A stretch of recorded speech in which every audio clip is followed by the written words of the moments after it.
Hi, welcome to CT Guided Biopsy at ctbiopsy.com. And today's case number 52 is of a patient with a thoracic wall fibromatosis where I did a cryoablation. So the level of difficulty is 3 by 5 in this 46 years old with a 4 years history of, as we call it, extra abdominal desmoid or fibromatosis.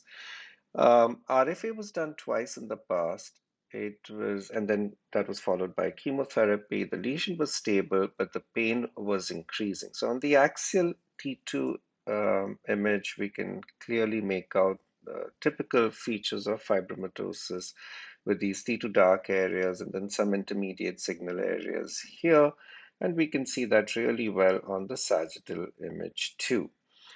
The lesion measured 6.5 by 4.5 centimeters in short axis, and we can see it's about 5.7 centimeters in superior-inferior extent. Now, cryoablation has been used for recalcitrant fibromatosis now for almost 11 to 12 years, but there was a definitive study that got published very recently from France, a study called Cryodesmo 01 that had 50 patients with prior treatment and progressive disease and pain. And at the end of 1 year, 86% of them had non-progressive disease with reduced pain and better functional status. And these are good results, suggesting that cryoablation does have a role in extra-abdominal desmoid tumors. So, like the liver lesion that I showed last time, we used a liquid nitrogen-based system from IceCure Israel called ProSense, and it fits in really easily into the CT gantry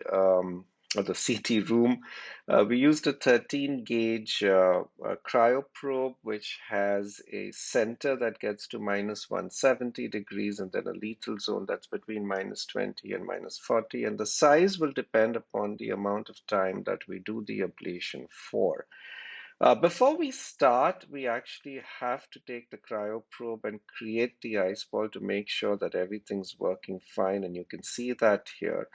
And in this patient, we actually did a double ablation. So here is a spinal needle that I've put in just to get a feel of the lesion. That's the introducer. And through the introducer, we've put the cryoprobe. And the ice ball forms about 5 millimeter distal to it. So you have to position it accordingly. And that's the ice ball at the end of the first freeze. Then we did a thaw and then a freeze again. And that's at the end of the second freeze. So it was 15, 15, 15 for the first ablation that took there for 45 minutes. And then we repositioned the introducer to do a second one. And that's the at the end of the first freeze of the second ablation. And that's the final ice ball at the end of the second freeze cycle.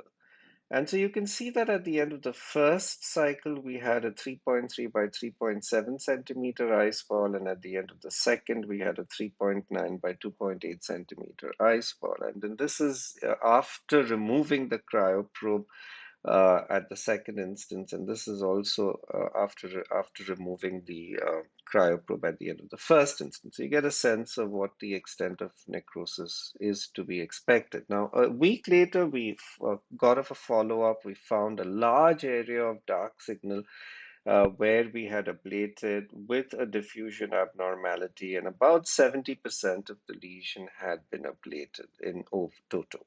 The pain had reduced by 50%.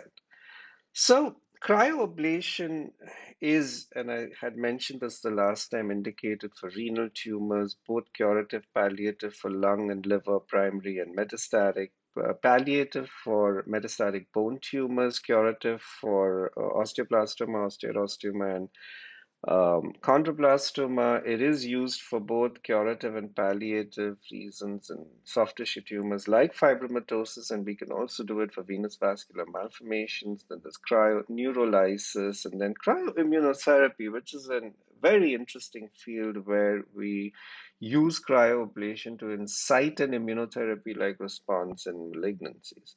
It's contraindicated in patients with a poor coagulation profile and in very large lesions where we want significant ablation, but that could be difficult. So to sum it up, this was a posterior thoracic wall lesion. That was the size. Um, 2 cycles, so it took about an hour and a half plus whatever extra time, so about 2 hours to do the entire study. We got about 70% necrosis at the end of 1 week. So you know where to email, you know where to subscribe if you'd like to, and have a good weekend. Take care. Bye.